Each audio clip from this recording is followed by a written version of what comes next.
Good morning, students.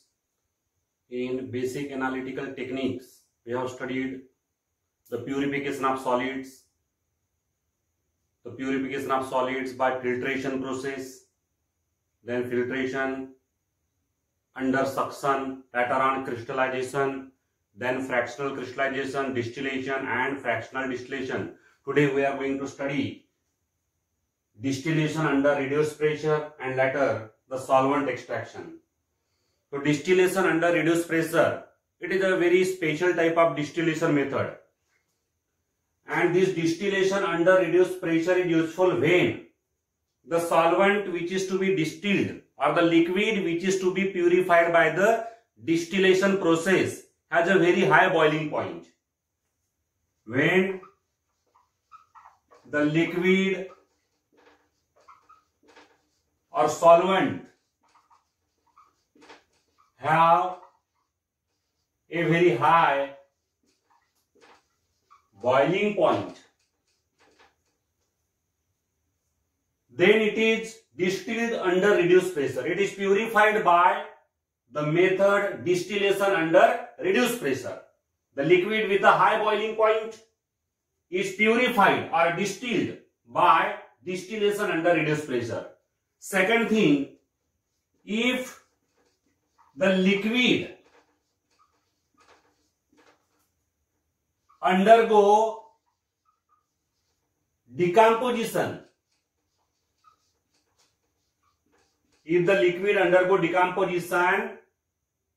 at its normal boiling point, then it is purified by distillation under reduced pressure. If any liquid has a very high boiling point, then such a liquid is purified by distillation under reduced pressure. Or when the liquid which is to be purified has high boiling point and therefore it undergo decomposition at its normal boiling point. It undergo breakdown at its normal boiling point. Then such a liquid is purified by using the method distillation under reduced pressure. So see, what is the advantage of this method? In this method, suppose this is the distillation flask and this is the liquid which is to be purified. If this liquid has a high boiling point or this liquid undergo decomposition at its normal boiling point, then it is purified by the distillation under reduced pressure. Means in this method, the pressure on the surface of the liquid, this is the surface of the liquid. On the surface of the liquid, the pressure is reduced. The pressure on the surface of the liquid is reduced. This is the surface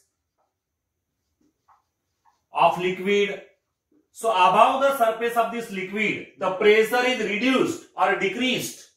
Whenever the pressure on the surface of the liquid is reduced or decreased, then that liquid will start boiling. The boiling of the liquid will occur at a temperature which is lower than its normal boiling point.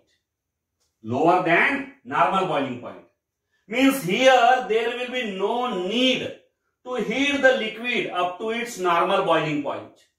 This liquid will start boiling at a temperature less than its normal boiling point.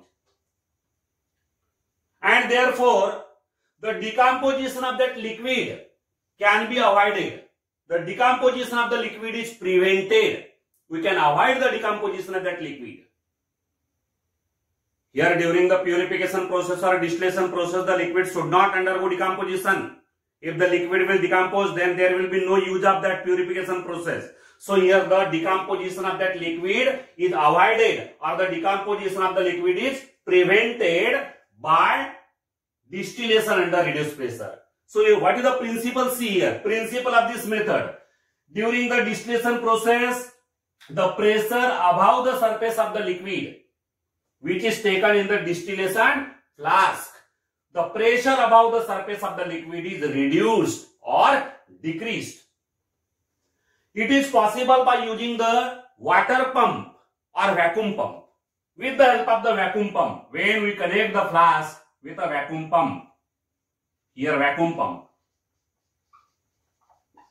When we connect the flask with the vacuum pump, then here the pressure above the surface of the liquid will be decreased or reduced. The pressure will become very low. The pressure above the surface of the liquid will become very low. And whenever the pressure on the surface of the liquid will reduce or decrease, it will become very low. Then this liquid will start boiling. The liquid will boil at a temperature which is much lower than its normal boiling point. You need not to wait for its normal boiling point. The liquid will start boiling. The liquid will start boiling at a temperature which is much less than its normal boiling point. So here what happened exactly? The pressure above the surface of the liquid get decreased. It is achieved with the help of vacuum pump. With the help of vacuum pump we can achieve this. The pressure above the surface of the liquid is reduced or decreased.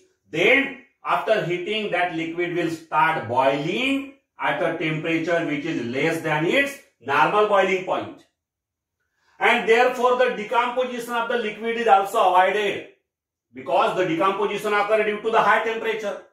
At the normal boiling point, that is the high temperature, the liquid undergo decomposition, the liquid undergo breakdown, and that decomposition can be avoided here, because in this process the liquid start boiling at lower temperature, at a temperature lower than its normal boiling point. And therefore the decomposition of the liquid is also avoided, and the distillation process also occur at a low temperature. So this is the advantage of this method.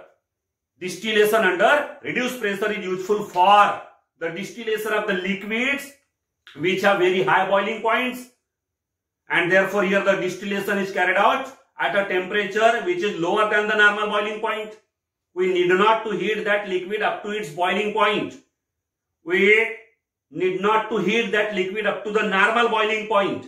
The boiling of the liquid occur at the lower temperature than the normal boiling point. As well as during the distillation process, the decomposition of the liquid is also avoided or prevented, because the distillation occur, the boiling process of the liquid occur at a lower temperature than its normal boiling point. So this is the distillation under reduced pressure. Particularly the liquids with the high boiling points or the liquids which undergo decomposition at the higher temperatures are purified by this method, distillation under reduced pressure. So remember the significance or advantage of this method.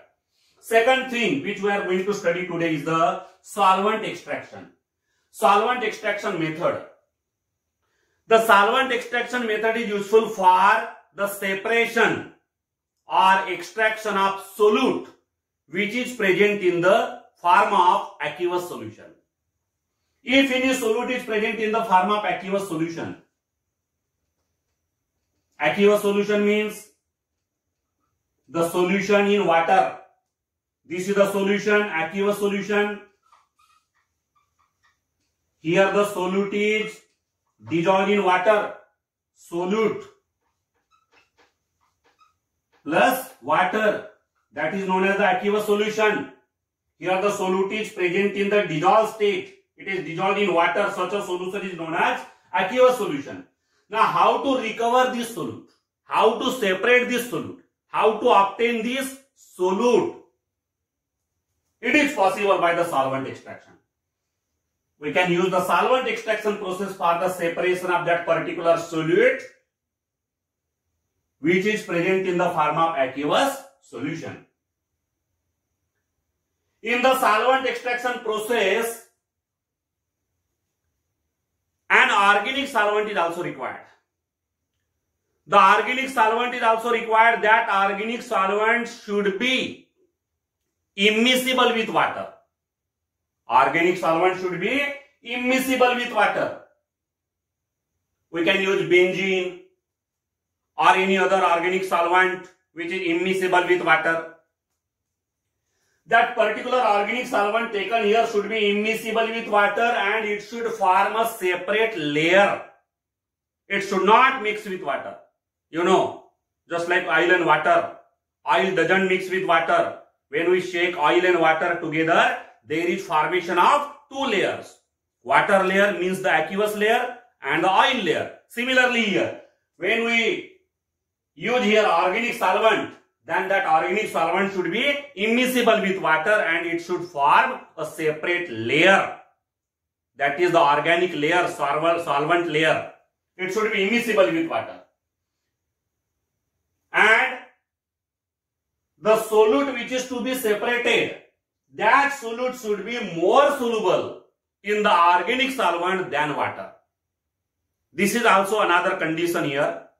The solute which is to be separated by this method should be more soluble in the organic solvent than water. Solubility should be different. The solubility of solute should be different. That solute which is to be separated by the solvent extraction process must be more soluble in the organic solvent than that of water. So these are the two important conditions for the selection of organic solvent. First condition, the organic solvent should be immiscible with water and it should form a separate layer when it is mixed with water. Another condition, the solute which is to be separated by the solvent extraction process should be more soluble in the organic solvent than in water. These are the conditions for the selection of the organic solvent. Now what is the procedure? See here. This is the separatory funnel.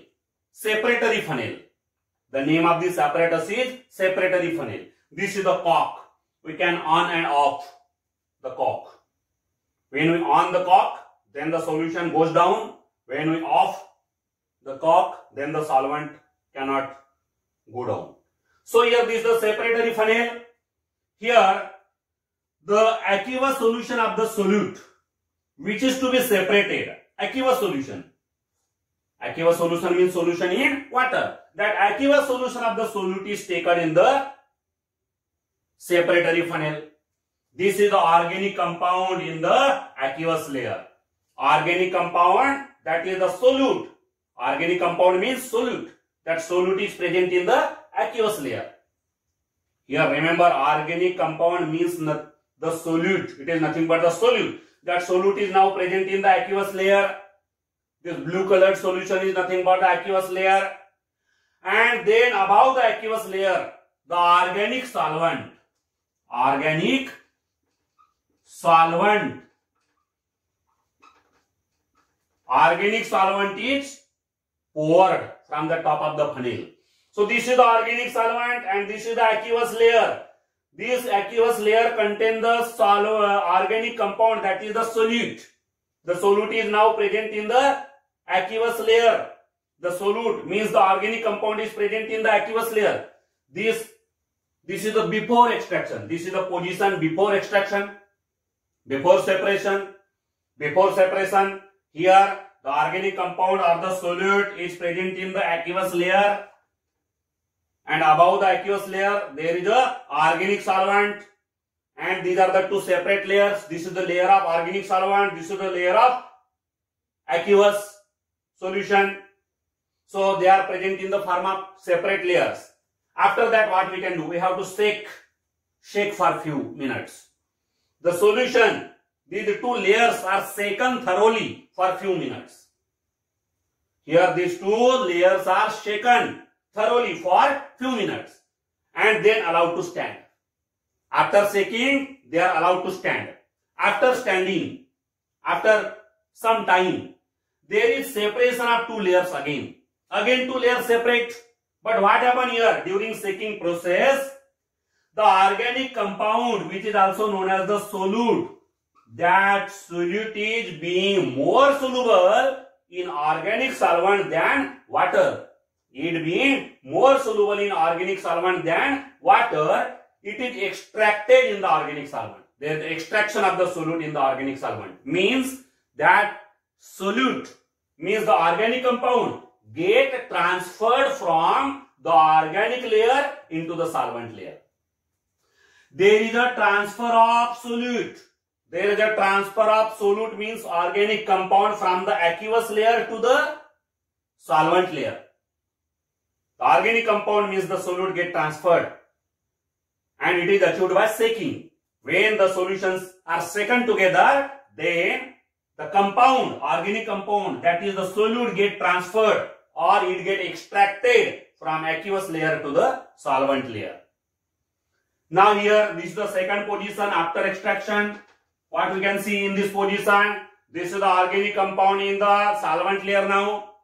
Organic compound in the solvent layer, organic solvent, organic compound in organic solvent. This green colored solution is the organic compound in the organic layer, and this is the aqueous layer. This is the aqueous layer and this is the solvent layer. Now this solvent layer contains the organic compound, that is the solute. Solute get transferred from organic layer to the aqueous layer to the solvent layer. This is the aqueous layer. This is the solvent layer. In the second position, that is after extraction, the organic compound means the solute is present in the solvent layer. Before extraction, the organic compound means the solute was there in the aqueous layer. But after extraction, the organic compound, that is the solute, is present in the solvent layer. In this way, there is a transfer of organic compound, that is solute, from aqueous layer to the solvent layer. After achieving this, we can on the cock, we can turn on the cock. When the cock is turned on, first of all the aqueous layer will flow down. Aqueous layer will flow down. It will be collected in one receiver, one beaker. After complete transfer of aqueous layer, complete separation of aqueous layer, another receiver is taken and this solvent layer is collected in another receiver and another beaker. The solvent layer is collected in another beaker. This solvent layer contains the organic compound or solute. The organic compound or the solute is present in the solvent layer. This solvent layer is collected in the separate beaker or the separate receiver. Later on, from this solvent layer, the organic compound, that is the solute, is obtained in the solid state by evaporating that organic layer, that solvent layer, in a evaporating dish. In a evaporating dish, the solvent layer is taken and it is heated, evaporated. After evaporation, the organic compound, that is the solute, remains behind in the solid form. In this way, we can obtain that organic compound or solute in the solid state from this solvent layer. So separatory funnel is useful here. With the help of the separatory funnel, we can separate these two layers. When we turn on the cock of the separatory funnel, first the aqueous layer flows down, which is collected in a beaker. Later, the solvent layer is collected in another beaker, and then that solvent layer is heated or evaporated in a evaporating dish. After the evaporation process, we get the organic compound, that is the solute, in the solid state. So this is the solvent extraction process, which is useful for the separation of the organic compound, that is the solute, from the aqueous solution. When any organic compound or solute is present in the form of aqueous solution, then we can separate it from by using the method solvent extraction. Sometimes the organic compound or the solute is less soluble in the organic solvent. Organic compound or the solute is less soluble in the organic solvent. In such condition, there is use of continuous extraction process. Continuous extraction process is utilized there. In the continuous extraction process, same amount of organic solvent is repeatedly used. There is a use of same amount of the organic solvent repeatedly, and that process is known as continuous extraction process. So continuous extraction process has the advantage that in that process there is a use of small amount of the organic solvent. The organic solvent is required in small quantity in the continuous extraction process. This continuous extraction process is only useful when the organic compound or the solute is less soluble in the organic solvent.